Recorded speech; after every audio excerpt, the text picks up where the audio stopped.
Hey guys, it's Jeff from Pressure Luck, and today, oh boy, are you in for a meaty treaty of a meal. Which is great, considering it's freezing in New York right now. I mean, I literally woke up this morning, and the middle of my top lip was cracked from being so dry. And yet here I am still, because the recipes can't wait. Guys, we're making one of the more fancy meats in the market. We're talking oxtail. And I'm looking at it and I'm like, this looks like an interesting meat. It's like a very visible bone in the middle, surrounded by, you know, like a nice padding of delicious and tender looking meat. But, you know, I'm like, how good will this actually taste? And I'm telling you guys, oxtail is right up there with the short ribs, and it's gonna knock you on the ground and make you see stars of meaty glory. We're talking delicious meat, you sink your teeth into it, just falls off the bone, and it's like butter. Speaking of butter, we had butter beans at the very end too. The gravy is savory and it's sweet at the same time, and it gives a little bit of a kick to it. Of course it does. I mean, it's a Jamaican dish. You gotta have a little bit of a kick in there. So let's go right to the Instant Pot and make a super easy Jamaican oxtail stew that's gonna be having everyone at the table worshiping you. Let's go. Alright, so let's begin with our prep work and get that all out of the way. I want to start with a large Spanish or yellow onion and dice it up, one bunch of scallions, and slice them up. I'll take 2 good-sized carrots, I'd say 2 large carrots, and then peel them and then slice them into discs about 1/4 of an inch thick or so. Alright? And now on to our final ingredient. And that's going to be our Scotch bonnet or habanero pepper. Now these peppers are basically one and the same. If you can't find one, you could likely just find the other and use it. It doesn't matter which you use, a habanero or a Scotch bonnet, or sometimes they're even labeled Jamaican hot peppers, which makes sense. Guys, this thing might look really little and not that much of an impact in terms of spice, but I'll tell you right now, it's one of the spiciest peppers that you can eat. It's incredibly spicy, especially if you keep in the seeds and the rib. If you remove them, which I am going to for this recipe, it'll still have a nice heat factor, but nowhere near the extremity that if you leave in the seeds and the rib. So I'm not even going to use my snapping abilities here. I'm going to simply cut this myself using my trusty knife here. Alright, so let's just cut off the little edge here. Look at that. You see that? All the white stuff here, that's the rib. And now I want to just basically slice down the center of my pepper. Now, I'm going to be touching the inside of this pepper with my fingers. Guys, a huge warning to you, and I can't stress it enough. It's a huge PSA. Whatever you do, make sure you thoroughly wash your hands before touching your eyes after handling the inside of a Scotch bonnet or habanero or Jamaican hot pepper. Because if you don't, you're going to be crying tears that you didn't even know you had within you. It's not going to be a pleasant experience. It's going to be burning. Did you ever get some habanero in your eye, Gabriel? Huh? It burns. So if you want, you could take a paring knife, because that's easier, and then literally just cut out the seeds and the ribs, or you can even rip them out by hand if that's even easier for you. Just discard them, just like you did the little top over here. Rip them out of that habanero. Ooh, I can smell how spicy it is. And by the way, these peppers come in many different colors. Sometimes they're orange, sometimes they're red, sometimes they're yellow, sometimes they're green. It really doesn't matter which one you use. Just use a Scotch bonnet or habanero or Jamaican hot pepper. Alright, so I kind of just did this with my fingers. I didn't really need the paring knife. And guys, I'm clear here. I have the inside of my pepper. That's all I want. I want to get rid of the seeds and the rib. If you wish to use them and keep them in the recipe, by all means, feel free to. But just also be prepared for a crazy amount of heat. I know it doesn't seem like much. That's all I got here that I ripped out, but believe me, it packs a wallop. Alright, I'm going to discard this. And now I'm just going to dice the rest of the pepper up. And there we have it. Now, if you don't want a pepper as spicy as this one, and again, once you remove the seeds and the ribs, it's still going to be hot, but nowhere near as spicy, you can use a jalapeno pepper or 2 instead. And you could remove the ribs and the seeds if you want to, because again, the ribs and the seeds are the spiciest part of the pepper. Or if you don't want any of the peppers at all, you could leave them out. But just bear in mind that if you do remove any form of pepper, whether it be a habanero, Scotch bonnet, or Jamaican hot pepper over here, or a jalapeno, it's not going to really be a true Jamaican oxtail stew. But again, you don't have to do it. There are no rules really when you cook, except really how you want it to be at the end. But who cares, you know? It's up to you. It's your dish. It's what you want to do. It's totally your choice. It'll still taste wonderful. But don't be too scared about having some spice in there, guys, because it's going to be perfectly countered and balanced with all the sweet and savory in there, so to the point where it's not going to be overpowering at all, I promise. Unless you keep the ribs and the seeds from the Scotch Bonnet / Habanero / Jamaican hot pepper. Jalapeno, nowhere near as bad. But I'm going all the way, guys. I'm going with a true Jamaican Oxtail Stew, and I'm using that Scotch Bonnet pepper. Alright, our veggie prep is done, so let's move on to the meat. Now, before I take my oxtail out of the fridge, I first want to focus on creating the seasonings and blending them together, and then from there I'm going to coat my oxtail pieces with the seasonings. I'm going to start with 1 tablespoon of kosher salt and a teaspoon each of onion powder, garlic powder, allspice, dried thyme, paprika, it could be regular or smoked, and curry powder, which is optional, but I really like having curry powder in here. And then to that, I'm also going to add in 1/4 cup of a light or dark brown sugar. Now let's just take a fork and we're going to just combine everything together so it's nice and blended. This is a really nice mix of sweet and savory spices here. Alright, and then just mix that all up. Try to get some of the lumps out of the sugar while you're doing it. And we look great. Let's move on to our oxtail. And here is all of my oxtail, guys. All 3 pounds of it. Yes, I'm using 3 pounds of oxtail. Now, what is oxtail? Well, it's exactly what it sounds like. It's the tail of an ox, or cattle, and it's basically the tail in the middle here. Here's the tailbone, with the delicious meat around it. Of course, there's no fur or anything like that, or hair. That's all gone. We just have the lovely meat. And guys, it's one of the most delectable parts of a cow that you can eat.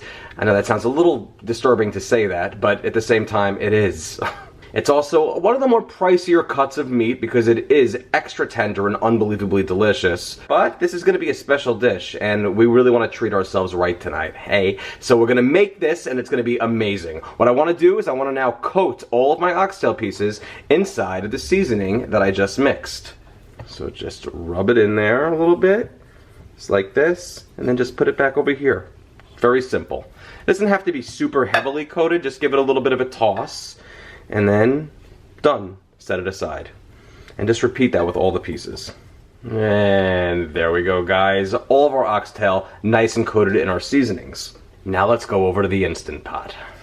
And we're going to add in 1/4 cup of vegetable oil, as well as 2 tablespoons or 1/4 stick of salted butter. Now I'll come down to the Instant Pot and hit the saute button and adjust so we're on the more or the high setting. To do that, I hit the saute button again, or if you have an adjust button on your model, you hit the adjust button to do that. But if you don't have an adjust button, you hit the saute button again to toggle between the temperature settings. That's less or low, normal or medium, or more or high. We want it on more or high. And after about 3 minutes, once our oil is heated up and our butter's melted and bubbling, we're gonna now take our oxtail and we are going to lay it in there and sear it on each side in batches for about 45 seconds or so. We don't want it to get too seared, just lightly seared. And really, it's amazing. It already smells incredible. Maybe it's the butter, maybe it's the seasonings, maybe it's the tail of the cattle. Whatever it is, they're all working together and creating amazing fragrances. Alright, and after about 45 seconds to a minute, then go back in there and give each one a flip. There you go. So it just gives it a nice sear. About a minute on each side tops is totally fine. And alright, our first batch is perfectly flash seared. Look at how lovely that looks. This time in focus. Look at how lovely that looks. And put it on a plate, a different plate from the first one. And then repeat the process with the rest of our coated oxtail. And here's my final pieces of seared oxtail. And guys, look at how beautiful. Perfect. And it really takes no time at all. Really just about a minute on each side. Alright, now let's go back to our pot and we're going to see we have some goodies left in there from when we seared all of our oxtail. The first thing I want to do is I want to take 1 tablespoon of Worcestershire sauce. I think I said it right. There's been so many people who've told me different ways to pronounce it, but I feel like Worcestershire just is the easiest. It rolls off the tongue the most simply, you know what I mean? Let's add that to the pot. And then let's just go in there and deglaze the bottom of the pot. Guys, Worcestershire sauce is an amazing deglazing agent. It works wonders. Gets all that stuff scraped up, and that's exactly what we want it to do. Alright? And now from there, I want to add in another 2 tablespoons or 1/4 of a stick of salted butter. And stir it around in the pot so it melts more quickly. That helps Wicked Witch of the West it along a little bit. What a world, what a world. And now let's add in our prep veggies, being our pepper, whether it be Scotch bonnet / habanero / Jamaican hot, or even a jalapeno, or none at all if you don't want that. Carrots, scallions, and onions. And we're going to saute that in the pot for about 5 minutes. Get it nice and coated with everything that's already in the pot. And after about 2 minutes of sauteing our veggies, we're going to add in 1 tablespoon of a low sodium, or you can use regular soy sauce. I prefer low sodium just because I feel like it has plenty already in there. And I can't even really taste the difference between the two. And now let's just stir it all around, again, for about another 3 minutes. So we want to really saute these veggies for about 5 minutes total.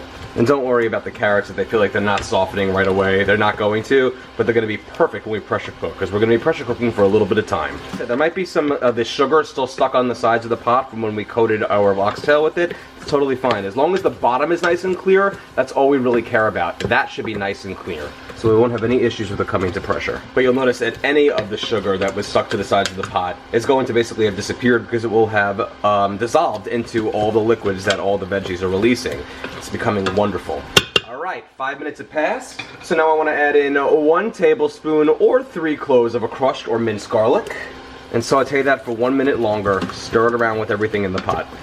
Alright, we are looking good. Alright, now I want to add in some liquid, guys, because you need some of that. I'm adding in 1 cup of beef broth, because we are making oxtail beef stew. As well as 1/4 cup of ketchup. Yes, ketchup. You know me and ketchup with some recipes. It makes it unbelievable, and it sets off the wonderful sweet and savory flavor. Now let's just stir everything around in the pot. Get everything nice and combined. The ketchup with the broth. And now, let's take all of our seared oxtail and place it back into the broth. And we want to, you know, it's totally going to sit on top of each other, and that's fine. Just put it all in there, all 3 pounds of it. Little bitty pieces on top, and I'm going to get all the oil in there that was left on the plate. Lovely. And guys, we're ready to pressure cook. Let's take our lid and secure it, move the valve to sealing position. Now we'll come back down to our control panel and hit the cancel or the keep warm cancel button depending on your model, and then hit the pressure cook or manual button depending on your model. As you can see, there's a lot of different models of Instant Pots, and some of them have different buttons, but they do the same function, just titled differently. So the pressure cook or manual button for 45 minutes at high pressure. That's it, guys.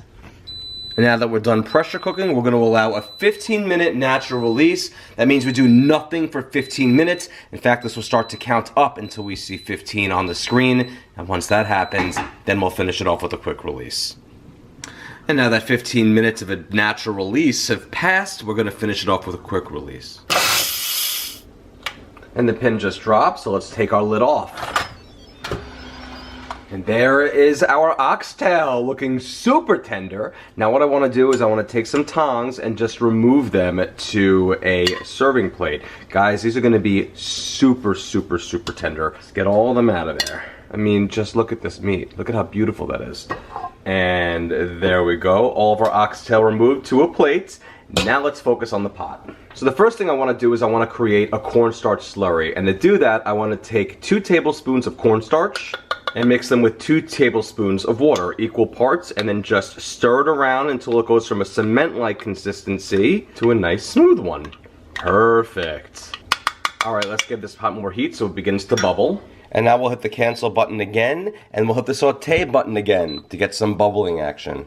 And now that our pot is bubbling, let's take our cornstarch slurry and stir it in immediately. And the sauce is going to thicken into a perfect gravy-like consistency. Alright, you see that? Almost immediately it begins to thicken. Alright, now let's kill this heat. And now once again, to kill all the heat, I'm going to hit the cancel or the keep warm / cancel button depending on your model. That'll turn the pot off. And for some final finishing touches, I'm going to add in 2 tablespoons of tomato paste. 2 heaping tablespoons, really. As well as 1 teaspoon of Gravy Master or Kitchen Bouquet. You can find this really at any market in the gravy section. And if you can't, it's easily available online. And then give that all a stir. We want to make sure the tomato paste gets nice and emulsified inside of the sauce. What a fancy word that is. And now we have one more ingredient to add, guys, to make us a true Jamaican oxtail stew. And that is going to be a 16 or 15.5 ounce can, it depends on what brand you get, of butter beans. Any size will do, they're pretty large in general. If you want extra, you can add up to 2 cans or a can and a half. I think 1 can's enough. And these are rinsed and drained, and I'm just gonna add it right to the sauce. And give that all a good stir, oh yeah. And this amazing gravy is now ready to spoon over our amazing oxtail. Right over the oxtail in a nice serving dish. Sauce it up. Oh boy, with those beans in there, they add a really nice complement to everything else. And it really is amazing how cornstarch can truly thicken any sauce into a perfect gravy. And alright, there we have it, guys. The perfect, most tender Jamaican oxtail stew ever. Let's try it out. Alright guys, let's try this out. And I mean, it just falls right off the bone. I don't need a knife at all. Here comes Banjo. See how this is.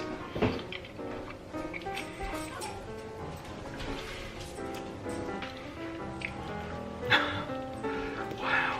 Oh, this is unbelievable. What an unbelievable meat. Fork tender. It's like short ribs and osso buco fell in love with each other. It grew out of the cow's butt. Does that make sense? Because it's a tail. You know what I mean? Not out of the tushy, but like the derriere. And wow, oh wow. Look at how tender this is. The bone is coming right out. Just right out, just like a short rib would. And look at it. Look at this. Oh. It melts in your mouth. And the sauce, oh my gosh.